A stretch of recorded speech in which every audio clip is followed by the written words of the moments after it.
Olá, boa tarde, tudo bem? Seja bem-vindo, seja bem-vinda à TV Evangelizar. Muito prazer, eu sou Rafael Soares, estou aqui com você no programa Vozes da Cidade.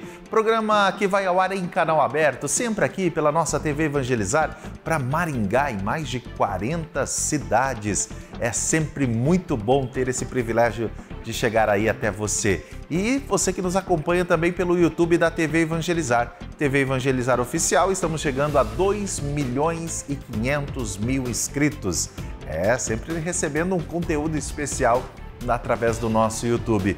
Muito obrigado pelo seu carinho, obrigado por você fazer parte dessa grande família e nos ajudar a fazer o bem. É sempre uma satisfação e eu agradeço a permissão que você me dá para estarmos todos os dias, todas as tardes, aqui na nossa querida e amada TV Evangelizar. Sempre aqui do nosso estúdio na TV Evangelizar em Maringá. As nossas convidadas hoje, nós vamos falar sobre o direito dos autistas.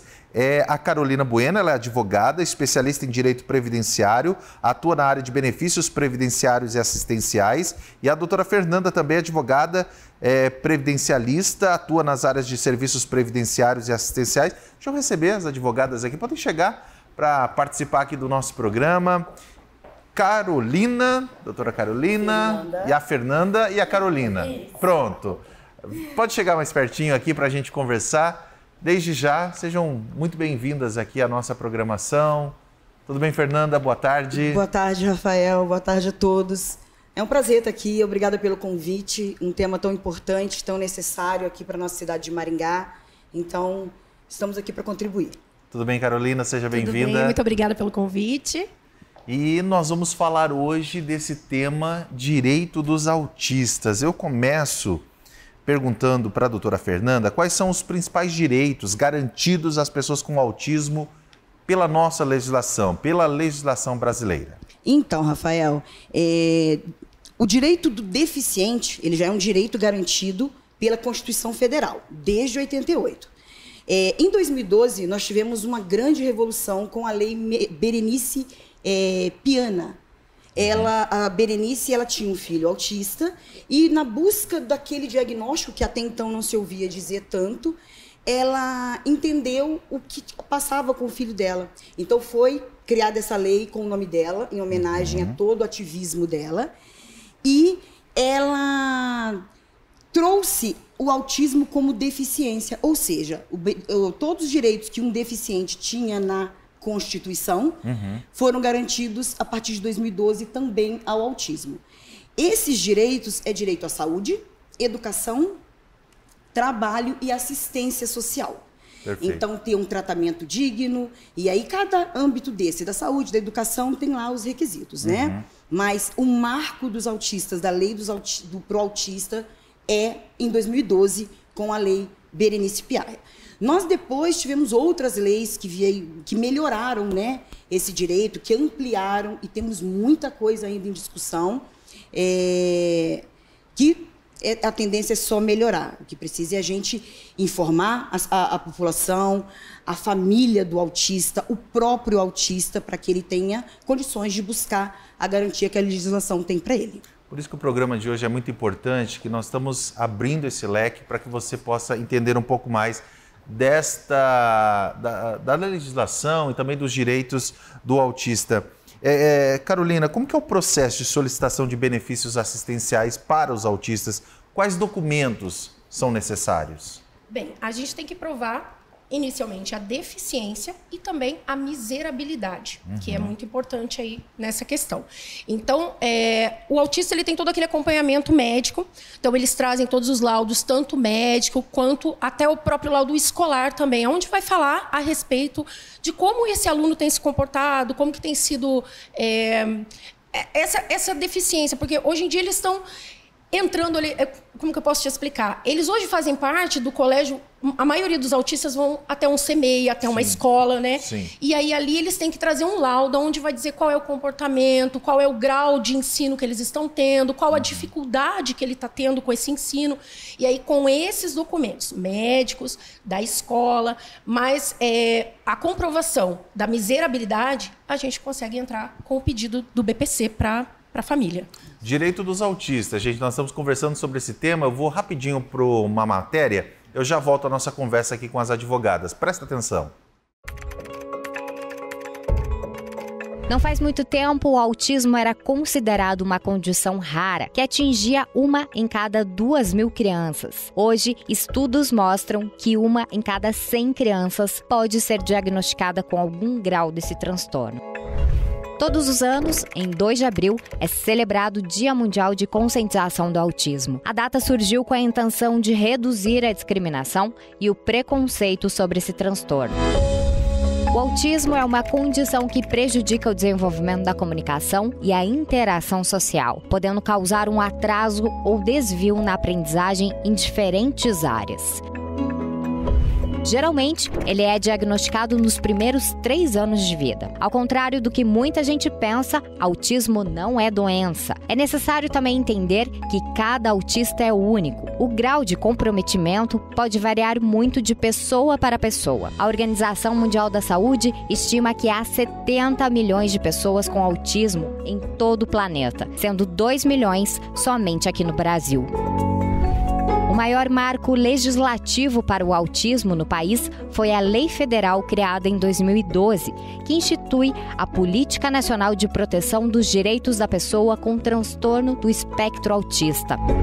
A importância do diagnóstico precoce é fundamental para todos os integrantes da família. Ser autista é ter uma maneira diferente de ver o mundo, que a inclusão seja a regra e nunca exceção. Espero que tenham gostado das curiosidades de hoje. Te encontro num próximo vídeo. Até! Esse é o Vozes da Cidade, nós estamos aqui na TV Evangelizar, daqui a pouquinho tem Maringá em Pauta também. Obrigado à nossa equipe de jornalismo. Hoje nós estamos falando sobre o direito dos autistas, 2 advogadas estão aqui no estúdio da TV Evangelizar passando essas informações. Doutora Fernanda, como que a condição de autismo é avaliada em relação à concessão de benefícios? Existem laudos ou exames específicos que devem ser apresentados? Inclusive, até a doutora Carolina já iniciou essa fala. Por favor, pode complementar? Sim, exatamente. Nós precisamos que essa criança faça um acompanhamento. Toda vez que a gente está falando de benefício, que a gente está falando de saúde, nós temos que ter uma documentação robusta. Então, muitas vezes a família nos procura com o primeiro documento. Olha, eu descobri que meu filho tem autismo. Essa pessoa está perdida. Mais do que um trabalho jurídico, nós fazemos, Rafael, um trabalho social. Então, a Carol já encaminha. Agora a gente precisa que comece as atividades multidisciplinares. Eu preciso que você busque um documento com a escola. Mas, mais do que tudo, eu preciso que o médico coloque o CID e que, nesse CID, ele coloque o nível de... O nível de deficiência. Isso, o nível de deficiência. Autismo, isso, porque são 3 níveis, né? 1, 2 e 3. E cada um é de uma maneira. Então, a gente precisa que isso venha descrito para, na hora que a gente entra com o benefício, a gente consiga mostrar. Porque tem autista que é mais tranquilo, é mais calmo. Tem uns que já são mais agitados, que não tem foco. Então, tudo vai depender do documento médico. Principalmente o médico descreva o CID daquela criança, né? Sim.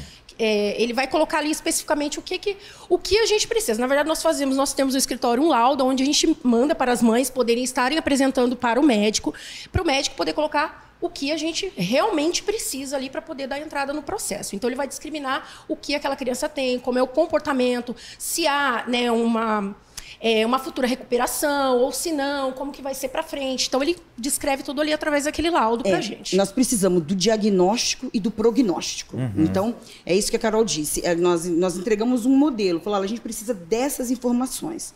E o perito, no caso, o médico assistente, ele vai colocar o nível de suporte, que eu estava tentando lembrar. Então, ele vai colocar ali, essa criança é nível de suporte 2, se apresenta da seguinte maneira. E ele descreve. Esse é o principal documento que nós precisamos para ter direito a todos os direitos e garantias para o autista. Esse assunto nós vamos continuar, tá bom? Você permanece aqui com a gente, as nossas convidadas, advogadas convidadas de hoje continuam aqui com a gente na TV Evangelizar, é o Vozes da Cidade, o nosso encontro diário aqui na TV Evangelizar. Intervalo rapidinho, daqui a pouquinho eu estou de volta com você, Vozes da Cidade, aqui com seu amigo Rafael Soares.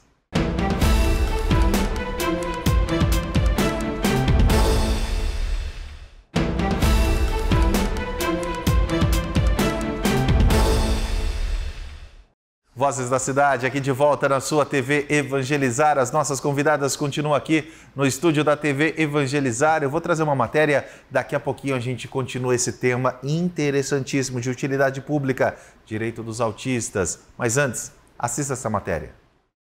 Para muitas crianças, essas podem ser apenas atividades de recreação, mas para essa turminha é bem mais do que brincadeira.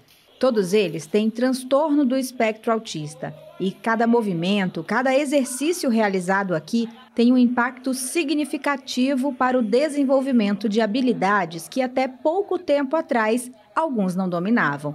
O projeto TEA em Ação, desenvolvido em um centro esportivo de Maringá, no interior do Paraná, oferece atendimento gratuito para crianças autistas. O projeto atende crianças com nível 1 e 2 de suporte, na faixa dos 6 aos 12 anos, com atividades de psicomotricidade no solo e na água. E trabalha também um ponto muito importante para crianças com transtorno do espectro autista, que é o desenvolvimento da socialização. A característica são de atividades em grupo, então tem turmas de 5, tem turmas até 10 crianças, né? E a gente promove atividades que desenvolvam a coordenação motora, que desenvolvam vários aspectos, né, do desenvolvimento motor específicos para a idade de cada turma, para que a gente possa contribuir de alguma forma dentro de todo esse desenvolvimento. Cada aula é um misto de brincadeira e aprendizado. E assim, eles vão superando obstáculos, evoluindo e aprimorando habilidades.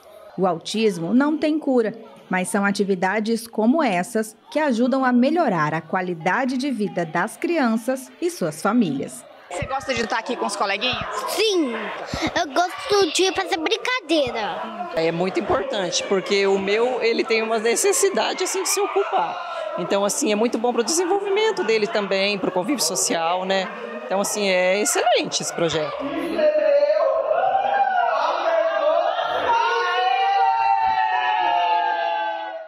Vozes da Cidade, o seu programa de todas as tardes na nossa TV Evangelizar. Hoje recebendo aqui as advogadas, a doutora Carolina, a doutora Fernanda, junto com a gente. E existem diferenças entre os benefícios disponíveis para autistas e também para aqueles com outras deficiências? Não, benefício previdenciário para o autista ou para qualquer outro portador de deficiência é apenas o BPC. Tem que distinguir o seguinte, Rafael, existem casos que a pessoa tem direito a um benefício previdenciário. A pessoa é contribuinte da Previdência e ela vai ter direito a um benefício, no caso o auxílio-doença. O autista, nós estamos falando de crianças, não tem contribuição, então nós estamos falando de um benefício assistencial. Então, por isso que precisa da miserabilidade. Quando a gente está falando de assistência social, nós estamos falando de pessoas que estão em risco de vulnerabilidade econômica. Então, muita gente chega no escritório, né, Carol, que atende lá mais do que a parte administrativa, a mãe fala assim, olha, meu filho tem autismo e eu queria dar entrada no benefício dele. E aí você vai ver qual é a renda do pai, qual é a renda da mãe. Não cabe, não comporta. Mesmo que seja o autismo de suporte 3.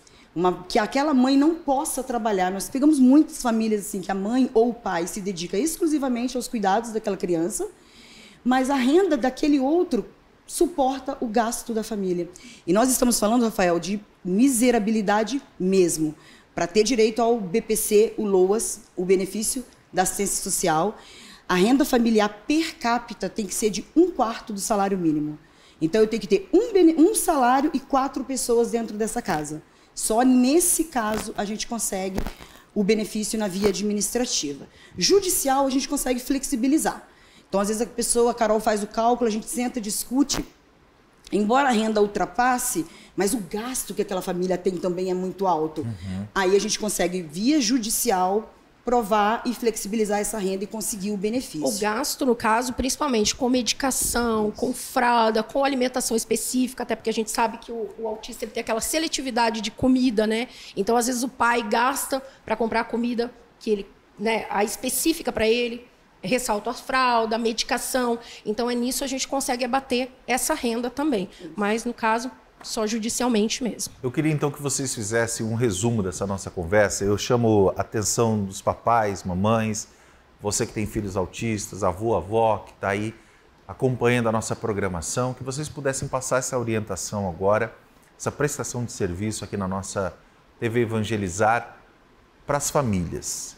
que tem um autista, que querem solicitar, querem fazer a solicitação desse benefício, qual que deve ser o primeiro passo para que essa orientação chegue e a gente alcance o maior número possível de pessoas que precisam desse benefício e gostariam aí de fazer com que esse benefício colabore e ajude na manutenção de toda a casa?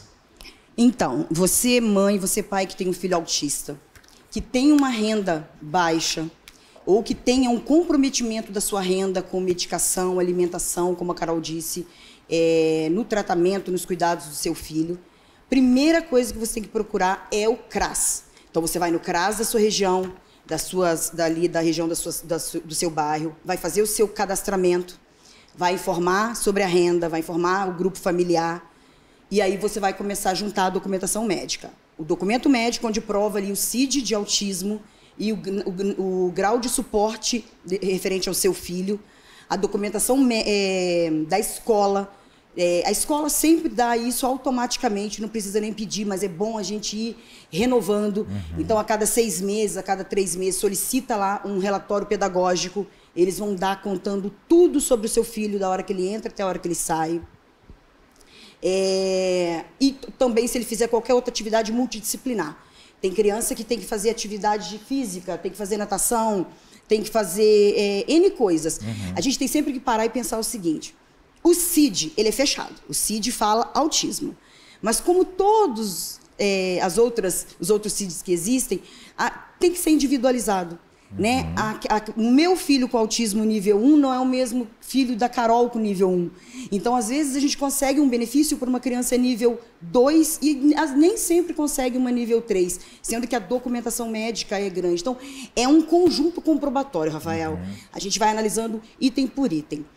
Lá no escritório, a gente não cobra consultoria. Eu falo que antes de trabalhar, antes de querer ganhar dinheiro, a gente tem que trabalhar para o nosso próximo. A gente tem que informar. Informação é tudo. Então, tem gente que chega no escritório e fala: eu só vim me informar.